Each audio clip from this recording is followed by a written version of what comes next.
It's very interesting how sometimes we will see the collaboration between the leader and the employee, and then also tie that into the community through our resource groups. What are some of the greatest challenges to building the culture that you have built and continue to refine and develop? I would say that we look at that challenge from an individual basis. One of the most difficult things to do around diversity is help individuals have self-awareness relative to their role in our diversity and inclusion journey. Looking at, from a personal standpoint, what is my diversity journey?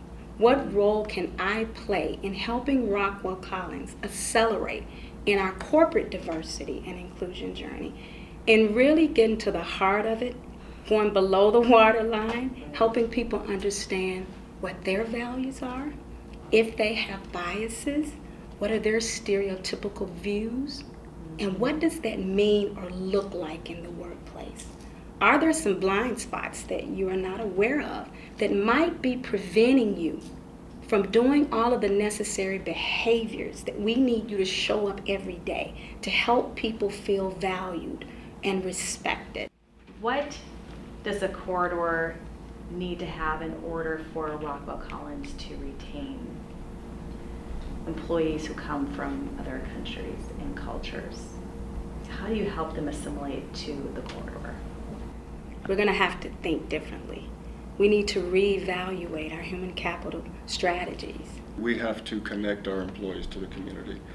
But we also know that we have to reach beyond our community to find that talent. We reach out into the marketplace and we leverage a number of external partners. So we work with organizations like Diversity Focus and others so that we can connect our people with arts and culture, schools for the families who come and work at Rockwell Collins. So really it's taking a bigger picture, a broader look, a more holistic approach. Implementing these types of workplace best practices are essential to eliminating the repetition of stories like Usamana Casal's real-life experience as an employee in the corridor.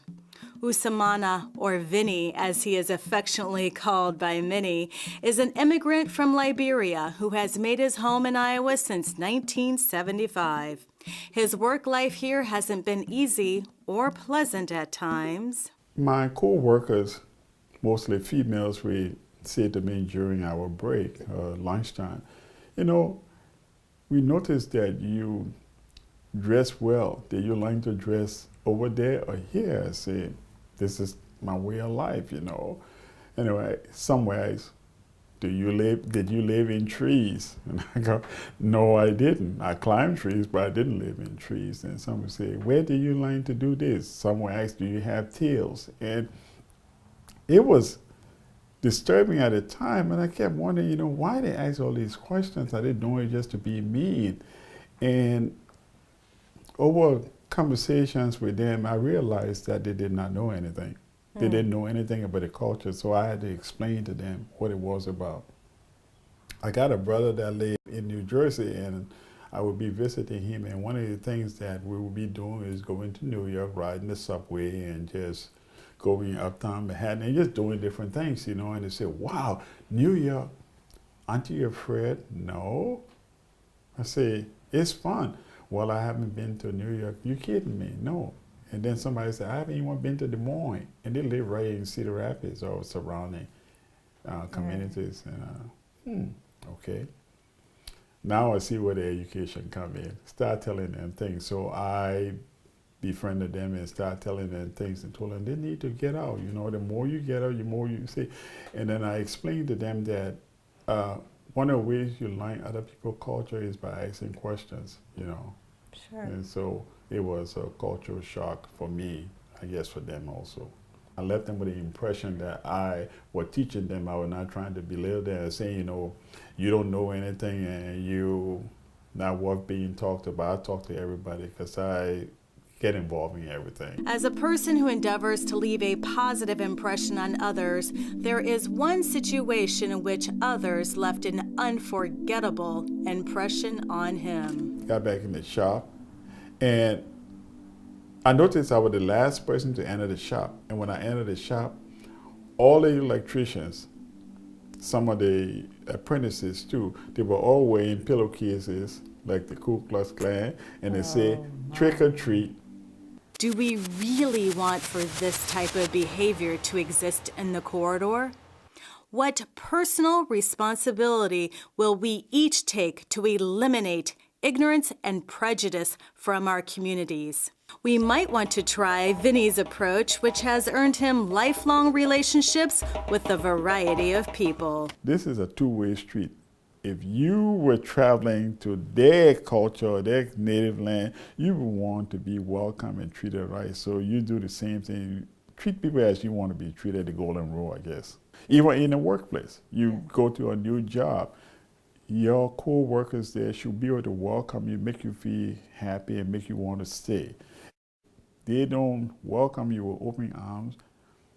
9 out of 10, you don't stay. You'll quit in a heartbeat because you're not welcome. And that's just what life is all about. That assimilation process is continuous. Throughout the years, Isai and Bridget have made multiple adjustments living in America and in Iowa, far from their native homeland of Chad. We could say that we went through a lot. Coming to the United States with any knowledge of English, having children, and trying to improve our life. It was not easy, but we thank God that some of we were able to get some degrees here. And even if we do not have a position that can help us to have a stable life, we really thank God, and we really thank people of Iowa. Despite a life filled with inconceivable hardships and unimaginable horrors, both Isai and his wife Bridget have bright spirits, radiate love, and freely express their compassion and concern for humanity. These experiences and their strong Christian faith are the catalyst for Isai launching the nonprofit organization Journey to Forgiveness and Peace. Now we are in the position where we can help others not to go through what we went through. And we are in a position where we can also share our struggles with Americans as well as immigrants to see how we can make our community much better. I climbed aboard, and it's been an adventure of its own type. I've learned a whole lot, come to respect the lives of people I've met. So. An understanding and respect of people's nuances, choices, backgrounds is something that Brigitte and Isai have passed down to their children. It starts with an understanding of the golden rule and a simple introductory formula to establish common denominators. First, I tell them my name. I learn their names, figure out what they like, and they figure out what I like, and we try to do things together. The way I help others understand my culture is the way we eat and what we do there, like the games we do for fun. People might misunderstand like how we celebrate things. Okay, what's an example? Please. Like Christmas and New Year's, we don't celebrate them separate. We celebrate it like that, But in Africa, it will just be all smushed together like a long party, like probably for a week or something. I help people understand stuff as they don't know. One thing that they are incredibly sure of is what they've learned from their parents. We should help other people understand they can make a difference in the world. They can do something just small, but to other people it will be big. I think that even if you're young, you can still make a big difference. We can all make a big difference. Iowa has made a difference to the Toingar'S. The Toingar'S are making a difference to Iowa. Approach us as well as we immigrants will approach you. and together we will learn from each other. Especially we refugees, we see Iowa as our homeland now, and we would like to know more about Iowa. We would like to know more about the culture, communication. This will help us to integrate our new society. I think Iowans are great people. And since we've been here in Iowa, I feel myself always home because people are really nice. I get out there, we get along fine, and our neighbors are great. They make us feel home. So I really thank Iowans, and I always tell myself and my family that I think Iowa is a safe area to raise kids, even though it's not as busy as others. I wouldn't even look for any busy state, because I find Iowa very, very, very nice, and people of Iowa are nice. So I'm proud of being an Iowan today. Just as Asai said, the corridor's immigrants of all backgrounds are here to make a new way for themselves and their families. They are here to find a house and make a home that extends to their co-workers, church members, volunteer associates, and the community at large. When all is said and done, Eastern Iowa is everyone's home. Let's make everyone feel at home, warm, safe, respected, and loved.